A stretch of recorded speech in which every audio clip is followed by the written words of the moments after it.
vamos agora, estamos recebendo aqui no estúdio o coordenador da transição do novo governo, o advogado Chico Lucas. Boa tarde. Boa tarde, Amadeu. Boa tarde a todos os jornalistas, a todos os telespectadores da TV Meu Norte. Nós abrimos hoje o programa falando sobre esse processo milionário que já transita na justiça há muito tempo e que agora caiu como uma bomba no governo de transição, um processo que orçava 10 milhões, agora 7 bilhões de reais.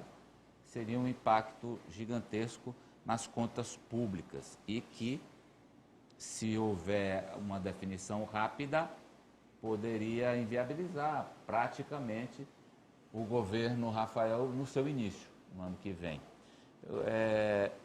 Foi feito um ofício à Assembleia, o presidente Temístocles já suspendeu a tramitação do orçamento e outros pedidos também foram feitos para a suspensão da tramitação do processo na Justiça.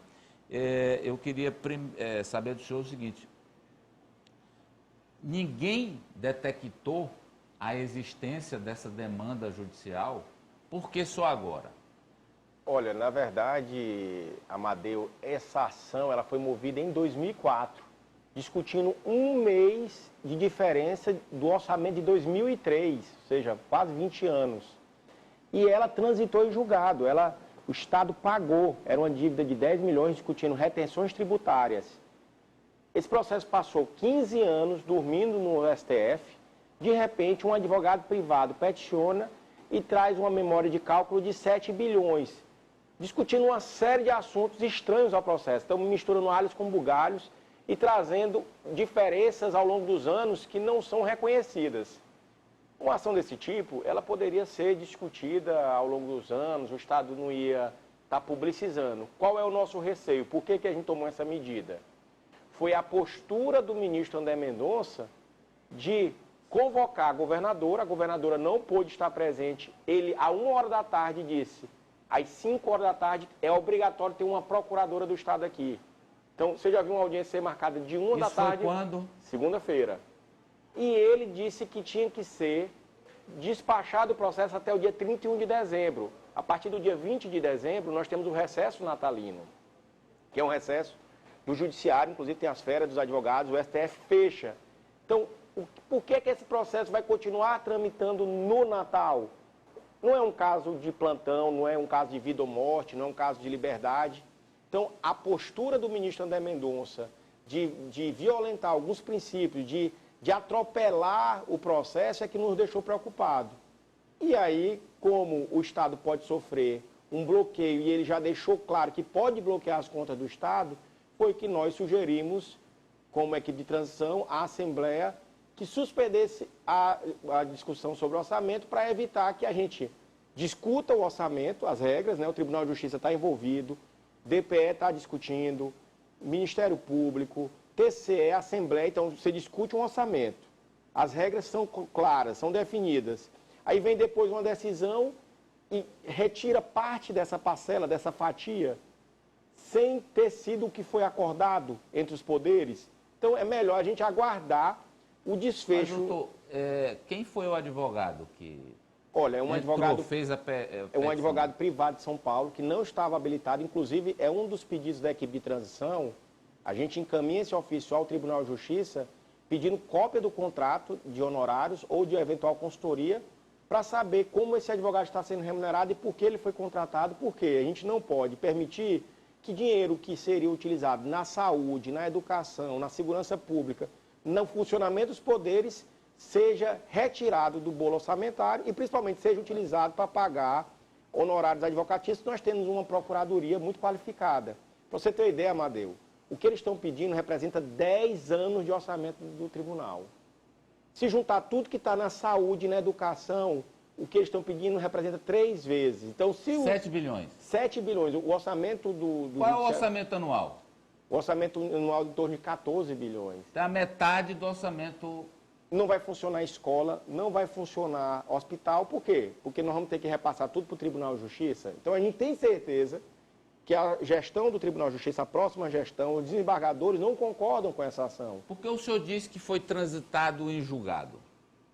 Tem uma certidão de trânsito em julgado discutindo 2003.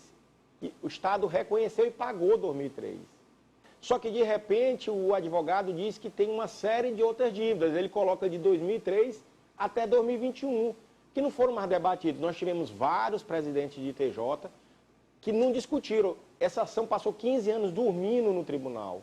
Nos últimos 60 dias, misteriosamente, ela começa e ela vira urgente, né? Ela fica urgente nos últimos 60 dias. Então, qual é a urgência de um processo que está desde 2003? Por que ele tem que ser julgado no dia 31 de dezembro? Vamos rodar o temor, eu vou passar para vocês. O temor, então, é que seja feito o sequestro do valor integral?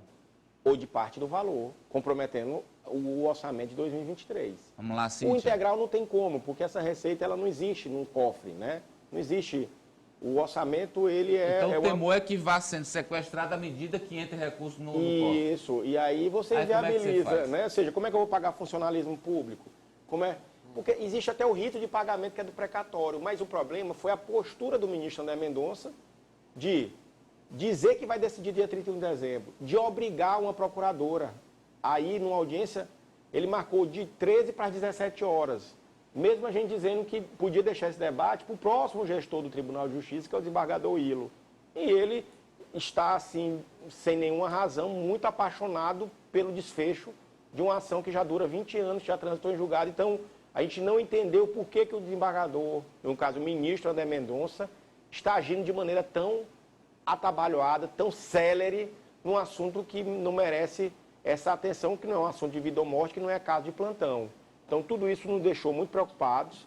Nós sugerimos a suspensão da discussão do orçamento, e aí o governador eleito, Rafael Fontelli, vai discutir com a própria Assembleia. Vamos discutir com os poderes. Esse dinheiro, Amadeu e Cíntia, todos que estão aqui, é o mesmo dinheiro, né? O orçamento, ele é um bolo, né, de recursos que são arrecadados com os impostos e com as transferências voluntárias e que servem para a manutenção dos serviços e para investimento.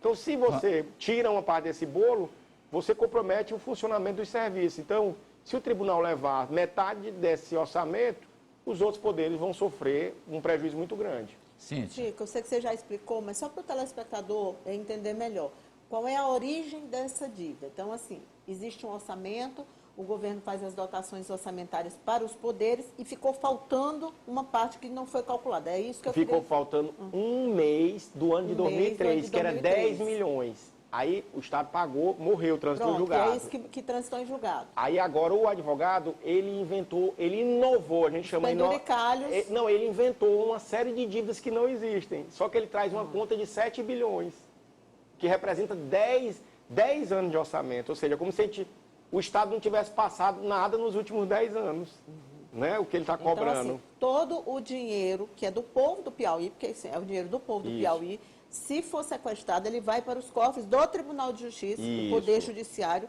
para uma dívida de 2003, que era de 10 milhões, que agora virou 7 bilhões. Isso.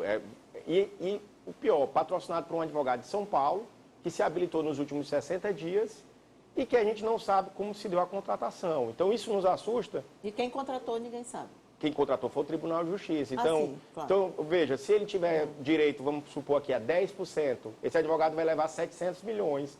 Pode ser que no primeiro bloqueio, ele já levante os honorários dele. Entenderam? Vamos Entenderam qual é a questão? Então, se o dinheiro for bloqueado no dia 31... ele juntando um contrato de honorários, ele pode fazer o levantamento dos seus honorários. E o Estado não vai reaver nunca mais desses recursos. É dinheiro da escola, é dinheiro da saúde. Então, o dinheiro da saúde e da educação podem ser sacados por um advogado de São Paulo que foi contratado para mover essa ação. Ari.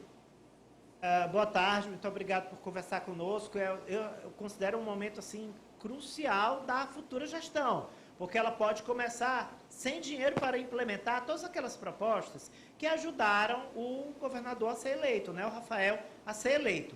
Eu queria que o senhor dissesse, como homem do direito experiente que é, ex-presidente da OAB, juridicamente o senhor já falou, é muito estranho, né? Há muita estranheza.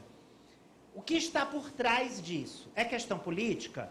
Porque André Mendonça é ligado ao presidente Jair Bolsonaro, a ação andou muito rapidamente da eleição para cá. O senhor acredita que pode haver alguma injunção política ou é só uma esperteza mesmo de determinadas pessoas para conseguir aí esses milhões? Ari, eu não sei assim, o que move, né? Eu não conheço o ministro André Mendonça, mas essa ação ela é uma aberração. E eu falo aqui como procurador do Estado, né? Sou um defensor do Estado e cidadão do Estado do Piauí, a gente não pode permitir que isso aconteça. E, principalmente, ela, se fosse levada ao pleno do Supremo, ou se fosse discutida pelo tribunal, eu tenho certeza que ela não se sustentaria. Até a prescrição já aconteceu, uma dívida que já tem 15 anos já prescreveu.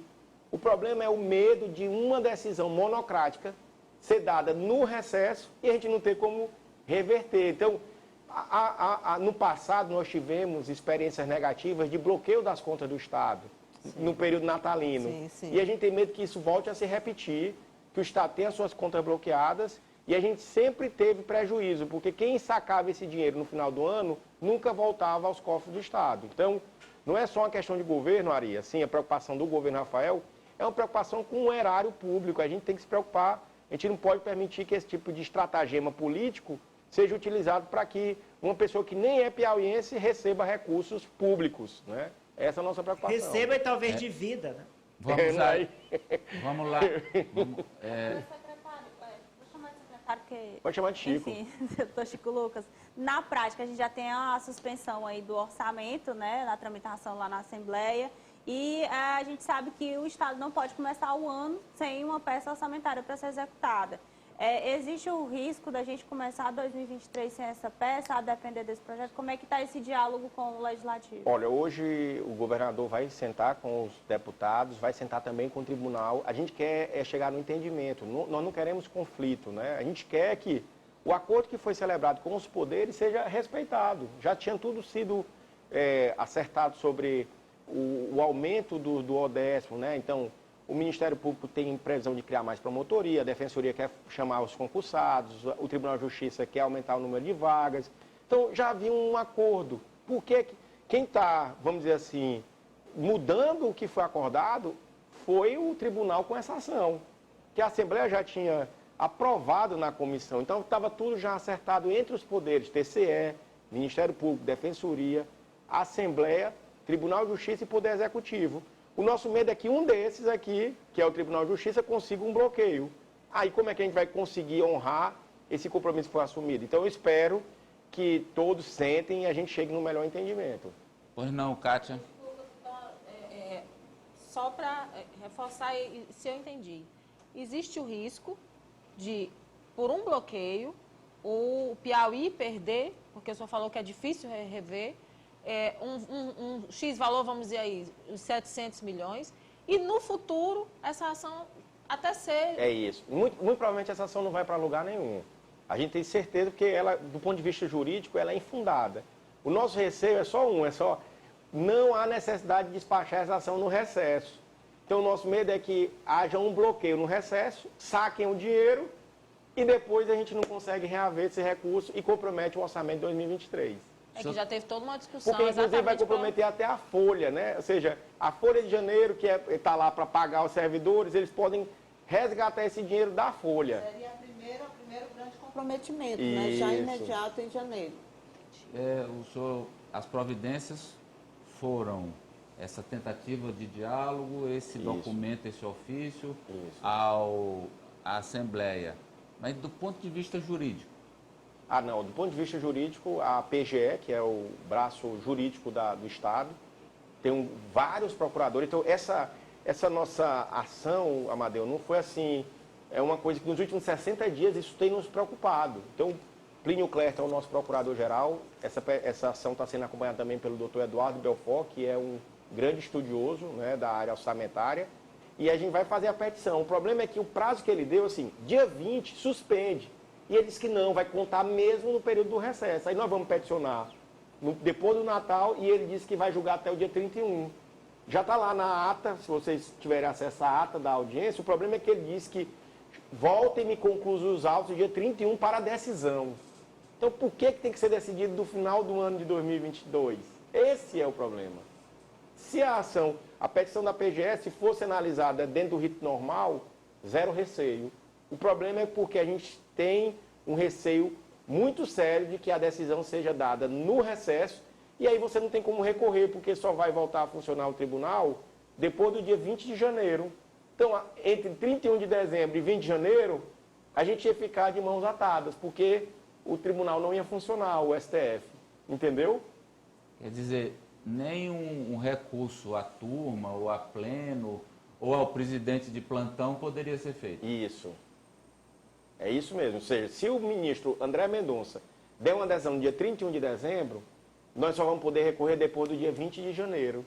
E aí, esses 20 dias poderiam ser utilizados para sacar recursos do orçamento do Estado. E a única função disso aí seria o total desequilíbrio das contas públicas, porque a gente sabe que ações na justiça, sobretudo quando elas remontam esses valores muito elevados, elas não são decididas dessa forma, monocraticamente, né? Ele não pode levar isso para o pleno? É o que a gente está pedindo, ele deve levar, mas ele disse que não vai levar, ele vai decidir dia 31 de dezembro, ou seja, o que tem de tão importante nessa ação para ele perder o Réveillon dele, decidir nessa ação?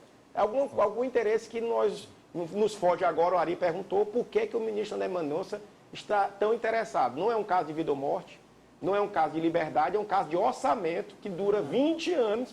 De repente, esse processo parece que virou o processo mais importante do gabinete do ministro André Mendonça. Coordenador, a vida prepare-se, como é que se espere o melhor, mas prepare-se para o pior. Isso. E aí, o pior? Não, e o pior nós vamos... Mas vai dar certo. Eu tenho certeza que o Tribunal de Justiça vai reconsiderar essa posição e nós vamos conseguir resolver esse assunto, porque é do interesse de todos os cidadãos piauienses, de todas as autoridades. Eu não vejo...